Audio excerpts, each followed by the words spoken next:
তামঝাম করে প্রচন্ড জোর কদমে লেগে পড়েছি আর্য এবং অপর্ণার বিয়ে দেওয়ার উদ্যোগে।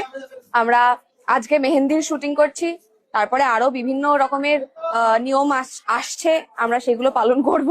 আমরা আর্য এবং অপর্ণার সবাই মিলে একসাথে বিয়ে দেব। আপনারা সেটার জন্য অপেক্ষা করে আছেন আমরা জানি, এবং আপনাদের এই উৎসাহই আমাদের ভরসা দেয়, মনোবল যোগায়, দায়িত্বও বাড়িয়ে দেয় অনেকটা।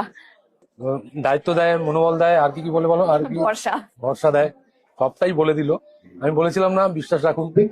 বড় পাটাকা আর কি, ঠিক আছে, আমাদের বড় পাটাকা আর কি বিয়ের পর্ব আমরা ডেফিনেটলি ওইভাবেই শুট করবো যেরকমটা আপনাদের এক্সপেকটেশন রয়েছে, ফুলফিল করার চেষ্টা করব। আমাদের দিক থেকে আমরা করব, বাকিটা তো প্রোডাকশন রয়েছে, চ্যানেলস রয়েছে, ক্রিয়েটিভ ডিপার্টমেন্ট রয়েছে, তারা সামলাবে। যে ব্যাক ক্যামেরা শুট করছে বলছি তারা সামলাবে। তবে আপনাদের কাছে যে প্রেজেন্টেশনটা আমরা দিতে চাই তার থেকে বেশি কিছু আপনারা পাবেন, এতটুকু আমি প্রতিজ্ঞাবদ্ধ হতে পারি। চোখ রাখুন জি বাংলার পর্দায়, সোম থেকে রবি, বাকিটা বলবে সেদিন সন্ধ্যে 6:30, আর কি বলবো। সন্ধ্যে 6:30 শুধুমাত্র জি বাংলার পর্দায়।